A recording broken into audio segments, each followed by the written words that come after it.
আমার ছেলের সন্তান কোনো কথা শোনে না, খুব অবাধ্য, আমাকে কোনো আমল বলে দেন।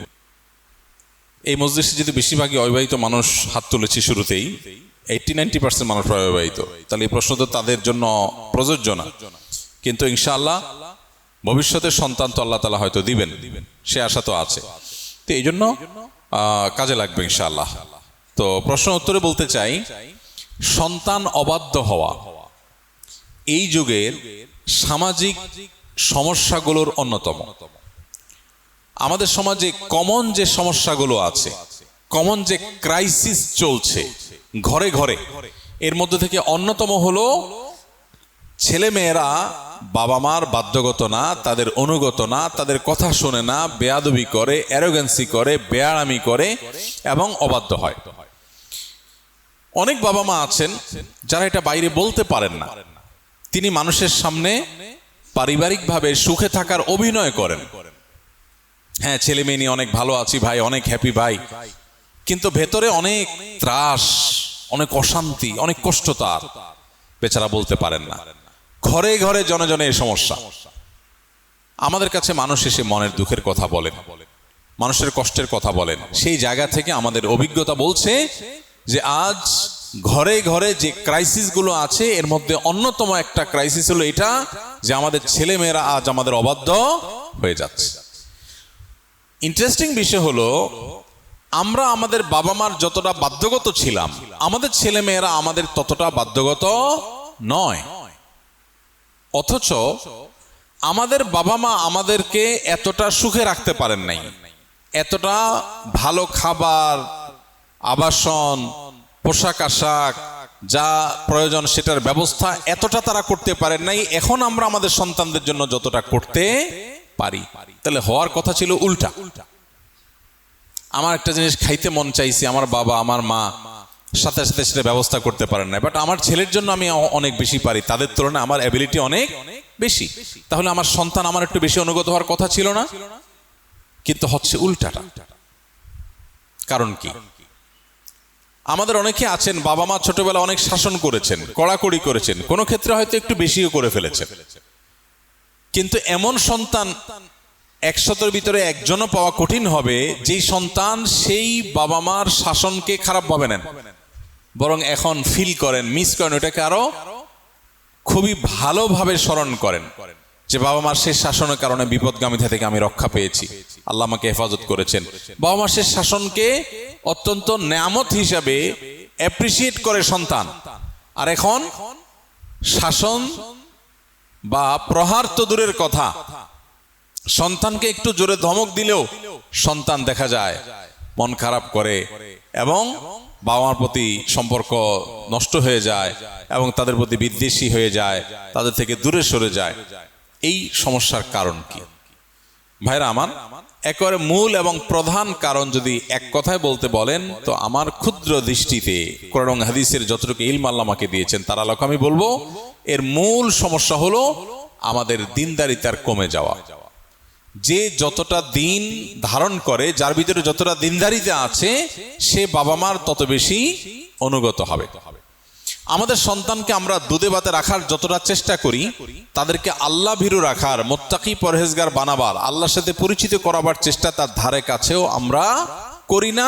তার অবশ্যম্ভাবী পরিণতি আমরা ভোগ করি। কোন সন্তান যদি আল্লাহর পরিচয় পেয়ে যায়, কেউ যদি কোরআনের আনুগত্য, আল্লাহ নির্দেশের সামনে মাথা নত করার আবশ্যকীয়তা জানে, তাহলে সে কোরআন খুললেই দেখবে যে আল্লাহ মা বাবা সম্পর্কে কত গুরুত্ব দিয়েছেন, নবী আলাইহিস সালাম কতটা গুরুত্ব দিয়েছেন। এই জন্য আমাদের সমাজে এই ক্রাইসিসের মূলে হলো আমাদের পরিবারে আজ দুনিয়ার গুরুত্ব যতটা, দিনের গুরুত্ব তার ধারে কাছেও নাই। আমি সন্তানের মুখে হাসি ফোটাবার জন্য চাকরি বাকরি, ব্যবসা বাণিজ্য, টাকা পয়সা যেভাবে খুশি সেভাবে কালেক্ট করার চেষ্টা করি, কিন্তু সন্তানরে হাসি খুশি রাখতে হবে, তার জন্য ভালো বাসার ব্যবস্থা করতে হবে, ভালো স্কুলের ব্যবস্থা করতে হবে, কিন্তু আমার সন্তানটা যেন আল্লাহওয়ালা হয়, নেককার হয়, তার জন্য আমি তার ধারে কাছেও কোনো উদ্যোগ নিতে রাজি না। তো যেমন গাছ লাগাবো তেমন ফল পাবো। আমাদের বাবা মা বা আমাদের পূর্বপুরুষ, তাদের মধ্যে আমাদের মধ্যে এতটা বস্তুবাদ মুখিতা ছিল না, এতটা দুনিয়ার জন্য খাই খাই ভাব ছিল না। আমাদের মধ্যে এখন যতটা আসছে, আমরা হয়তো অনেকে নামাজ রোজা পড়ি, লেবাসে পোশাকে মুসলমান, কিন্তু ভেতর থেকে আমরা আখেরাতমুখী না, আমরা দুনিয়ামুখী, আমরা দুনিয়াদার। এর করুণ পরিণতি আমরা ভোগ করছি। এটা হলো অন্যতম বড় কারণ। দ্বিতীয় কারণ হলো মাদাখিলুশ শয়তান। আমাদের জীবনে, আমাদের পরিবারে শয়তানের বিভিন্ন এন্ট্রেন্স আছে, এগুলোকে আমরা ওপেন রেখেছি এবং শয়তান আমাদের জীবনের সাথে মিশে গেছে, আষ্টে পৃষ্ঠে সে আমাদেরকে বেঁধে ফেলেছে। ফলশ্রুতিতে সেগুলোর কুপ্রভাব আমাদের সন্তানদের মধ্যে পড়ে।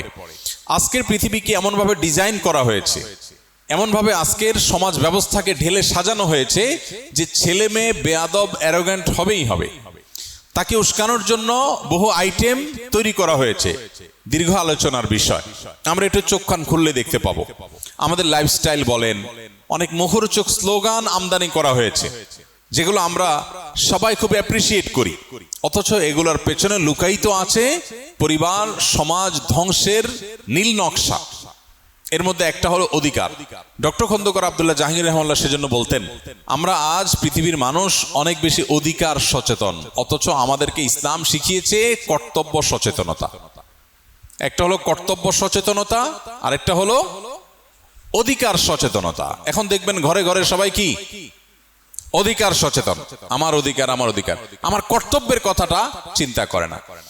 তো এই অতি অধিকার সচেতনতা, অধিকার সচেতনতা ভালো, কিন্তু অতি অধিকার সচেতনতা এবং অধিকার এটাকে সমাজে এমন ভাবে কপচানো হয়েছে যে প্রত্যেকটা মানুষ সে কি পাবে শুধু সেই চিন্তা করে, তার কি করণীয় সে ব্যাপারে তার কোনো মাথা ব্যথা নেই। তো শয়তান আমাদের জীবনে নানাভাবে ঢুকে পড়েছে। আর শয়তান ইয়াজরি আহাদাকুম মাজরাদ দাম, নবী আলাইহিস সালাম বলেছেন যে শয়তানকে আমরা চোখে দেখি না, আমাদের রক্তের প্রবাহের সাথে মিশে যেতে পারে। সহিহ বুখারীর হাদিস। শরীরে রক্ত প্রবাহের সাথে সে মিশে যায়, আমাদেরকে দুর্বল করে, আমাদের উপরে প্রভাব বিস্তার করে।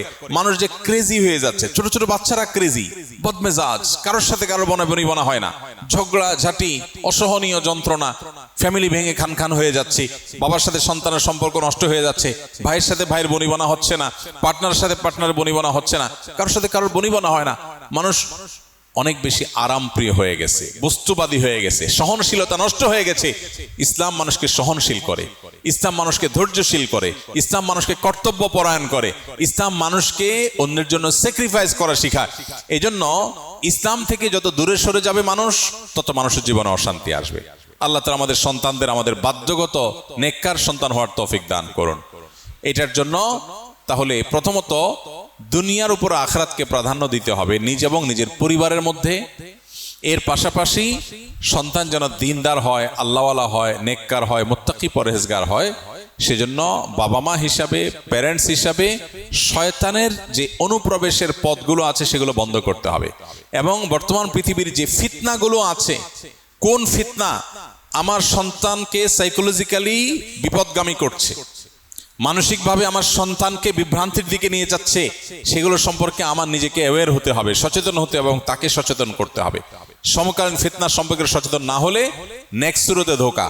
আপনি সন্তানকে ক্যারিয়ার পাগল বানাচ্ছেন, তার কাছে ক্যারিয়ারটা অনেক গুরুত্বপূর্ণ, এই ক্যারিয়ারের জন্য সে পাগল পড়া হয়ে যাচ্ছে, তার কাছে এর চাইতে গুরুত্বপূর্ণ বিষয়গুলো অত্যন্ত অবহেলিত। তো এটা দৃষ্টিভঙ্গিগত ব্যাপার। এই ফিতনাগুলো সম্পর্কে আমরা সচেতন হলে তাদেরকে আমরা বাঁচাতে পারবো। আর 3 নম্বর হলো তাদের জন্য আল্লাহর কাছে দোয়া করা। নবী করিম সাল্লাল্লাহু আলাইহি ওয়াসাল্লাম আমাদেরকে দোয়া শিখিয়েছেন, আল্লাহ তাআলা কোরআনে কারিমে দোয়া শিখিয়েছেন, রব্বানা হাব লানা মিন আজওয়াজিনা ওয়া যুররিয়াতিনা কুররাতা আয়ুন ওয়াজআলনা লিল মুত্তাকিনা ইমামা। বিশেষ করে অবিবাহিতরা সারা জীবন এই দোয়াটা পড়া দরকার, বিবাহিতরাও পড়বে। সূরা ফুরকান আয়াত নম্বর 74, 74 নম্বর আয়াতের অংশ, রব্বানা হাব লানা মিন আজওয়াজিনা ওয়া যুররিয়াতিনা কুররাতা আয়ুন। আল্লাহ আমার জীবন সঙ্গী এবং সন্তান সন্ততি এমন দান করেন আমাকে, যাকে দেখলে আমার নয়ন জুড়িয়ে যাবে, আমার চোখ শীতল হবে, অর্থাৎ ভালো মানুষ হবে, হ্যাঁ, সব দিক থেকে পারফেক্ট হবে, যে যেন চোখ শীতল হয়ে যায়। ওয়াজআলনা লিল মুত্তাকিনা ইমামা, এবং আমাদেরকে মুত্তাকিদের ইমাম বানান। আল্লাহ তাআলা আমাদের সন্তানদেরকে নেক এবং আল্লাহওয়ালা হওয়ার তৌফিক দান করুন। সন্তানকে সমকালীন ফিতনা থেকে বাঁচাবার জন্য সমকালীন চ্যালেঞ্জগুলো, ফিতনাগুলো জানতে হবে। যে কোন ফিতনাগুলো আমার সন্তানকে ধ্বংস করে। এ নিয়ে বহু বই বাজারে এসেছে, অনেক গুরুত্বপূর্ণ আপনার কোর্স অনলাইনে পাওয়া যায়, সেগুলো আমরা করতে পারি। ভালো পরিবেশ তার জন্য ব্যবস্থা করব এবং দোয়া করব।